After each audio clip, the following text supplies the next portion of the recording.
Hello, welcome to Cloud Computing for Enterprises, Week 1, Computing and Networking Foundation. The objectives for this week's lesson are to cover computing and information technology fundamentals, such as basic computer concepts, an introduction to information technology, basic database concepts, information technology in business, and the traditional IT on-premise deployment model. We'll also cover computer networking. That will consist of computer networks, types of networks, network hardware, and how computers communicate across a network. So we're going to start with computing and information technology fundamentals. Basic computer concepts. Hardware. At its most basic level, a computer consists of the following types of hardware resources: compute, which can often be referred to as the CPU or processor, and the memory; storage, which is often referred to as the disk drive; and networking, which is often referred to as the LAN, the Ethernet, or Wi-Fi. In addition to the hardware, computers require software to be useful. This software may be including an operating system, such as Linux, Windows, or Mac OS. It might include utility software, such as antivirus or backup. It might also include application software such as Microsoft Office, Firefox, Google Chrome, etc. Enterprise computers. So you're probably already familiar with computers in a personal setting such as your laptop or desktop PC, or maybe a smartphone, but you may not yet be familiar with enterprise computer platforms. This course is going to cover a lot about these enterprise computing platforms, and so it's very important for you to understand the differences between these and the PC that may sit on your desk. Enterprise computer platforms are generally large computer systems called servers, and external components such as storage and networking, which are provided by specialized components. These components are connected together via some sort of network, usually a network like you would use and you will learn about in a subsequent lesson. These computer platforms commonly run operating systems such as Linux, Windows, or Unix, and they may also run application software such as web servers, application servers, file servers, or database servers. And to give you a bit of an understanding of this application software that these enterprise computers may run, an application server might be something like an enterprise resource planning software which provides financial services for the organization. So it might handle budgeting and procurement and sales tracking. It might be a human resource system such as employee performance appraisals. It could be the system that's used for recruitment and to track resumes. And there may be other types of application servers that you might encounter for your specific type of business.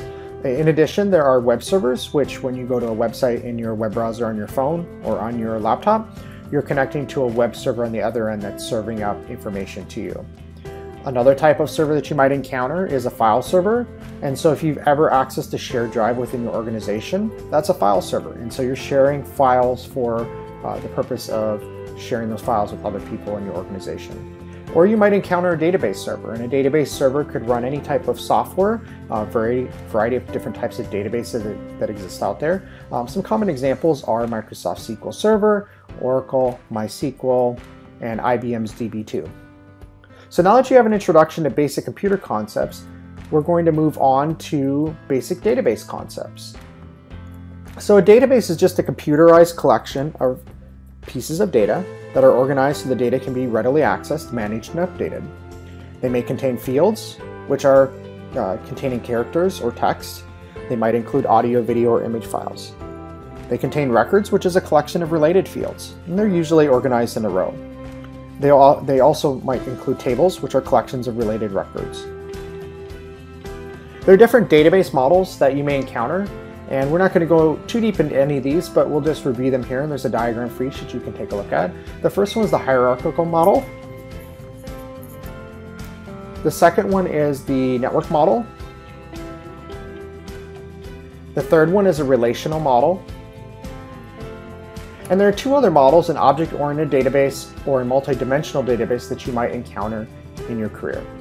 And you can review the information in the course website for more details about all of these. So why would you use a database versus a spreadsheet? I'm sure we're all familiar with Microsoft Excel and Google Sheets. We might use a database if we have a large amount of information, the information changes often, or we need reports with specific information. Whereas you might use a spreadsheet if we're just primarily doing some number crunching. We need to calculate some data and we just want to enter a simple formula. We might also use a spreadsheet if we have a simple list of data and if we want charts and graphs and we want to create them easily. We might also use a spreadsheet if we want to quickly manipulate the data to show different scenarios. So now we're going to move on to an introduction to information technology, or IT. Information technology is the technology involving the development, maintenance, and use of computer systems, software, and networks for the processing and distribution of data. Information technology departments within an organization have broad responsibility for ensuring that the organization's technology is aligned with and supports business requirements. And what this basically means is that your information technology department at your company is responsible for making sure that all of the technology needs of the business are being met and they support the business's objectives. So next we're going to talk about IT in business. And so IT in business is it's a key strategic function. IT is very critical to a business. IT has effectively replaced the paper-based business processes that used to be used before computers became commonplace in businesses. For example, the ledger or the financials. So we now use enterprise financial software to do that. Human resources, recruitment. We don't send paper resumes around anymore. We use an applicant tracking system and an HR system. There are different IT models. So two models that we'll look at are the traditional IT on-premise model, and the second one is a cloud computing model. Now we're not going to get into the cloud computing model just yet, but this is something that will be covered later in this course. We will be touching on the traditional IT on-premise model in a moment. Another area in business where IT comes in is financial requirements. So IT departments have budgets just like any other department in a business. Traditionally, the on-premise computing model relied heavily on both capital and operating expenses, and we'll get into that a bit further in a subsequent unit. In the cloud computing model, the financial requirements are more along the lines of operating expenses. So let's talk about the traditional IT on-premise model. So there are advantages and there are disadvantages. And advantages is an organization has as much control as desired over technology infrastructure. It's very flexible and it may be perceived as more secure, although as we'll discuss later on, that may or may not be the case depending on your organization and the type of resources that you have available for security. Some disadvantages are it's very difficult and expensive to comply with new regulatory and security requirements. You must also manage the physical plant for all of your systems. You may not be able to respond quickly to business changes. So if your business experiences cyclical changes, you may not be able to respond to that quickly in an on-premise model. It's also very high cost, and the staffing requirements can be very large. You also have a lack of elasticity. And what that means is that say you're in a business such as retail, where you do a lot of your business towards the end of the calendar year. Well, you may need a lot of capacity for, say, your website to handle online shopping. Well, if you're running this on-premise, it takes a long time to stand up that additional capacity. It's very costly, so you may not be able to have that flexibility in your company's budget to be able to bring systems online and then shut them off when you don't need them. So that's another disadvantage of the on-premise model. And we'll discuss a little bit later about how the cloud computing model solves for that particular issue. So next we're going to talk about computer networking at a very basic level. So computer networks. At a very basic level, we have a local area network, which is a group of computers and devices that are close to one another. And so within your house, you might have a local area network sharing files between your computers. You might use it for connecting to a printer, etc. Now, just like LANs connect users, you have to have a way to connect LANs together to form larger networks. So a wide area network is effectively just a collection of LANs that are connected to one another. And they're connected to one another by private lines or common internet lines, such as a DSL line, a cable line, or a fiber line. And routers are used to join these two LANs together. A good example of a large WAN that spans the world is the internet. There are computers on your LAN that can communicate with computers on an entirely different LAN via the internet. So how do computer networks operate? So to enable communication across these computer networks, networking hardware and software implement networking protocols. These protocols are agreed upon conventions for computer communications. They control sending bits over network connections, making sure that they reach the intended destination and that they are assembled and interpreted correctly at both ends. So you can kind of think of this as the way that, say, the air traffic control system worked with airplanes. These air traffic control systems for each country, they've agreed upon protocols for planes to take off and land and to get from destination to destination. And it also governs things like, how they board the planes and how do they communicate and things like that. That's the exact same sort of thing with a computer network.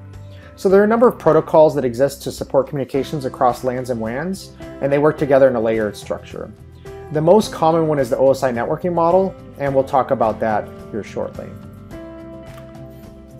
So next we're going to talk about different classifications of networks. So we've already talked about geographic span, which is the LAN or WAN concept. We'll also talk about here infrastructure design, which falls into two areas, client-server and peer-to-peer. A client-server network is effectively, like I described earlier with the web server example, the client would be your web browser, the server would be the web server.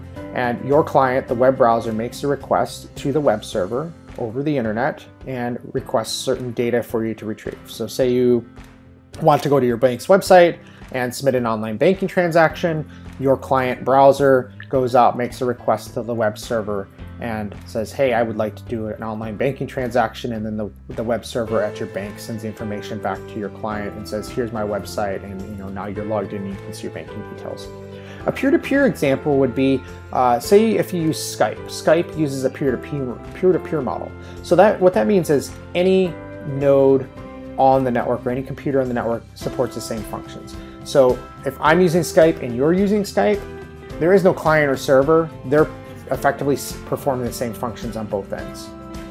So you'll see client-server networks are more common in businesses or on the internet, and you may see peer-to-peer networks are more common in a home environment. So next we're just going to talk very briefly about network hardware.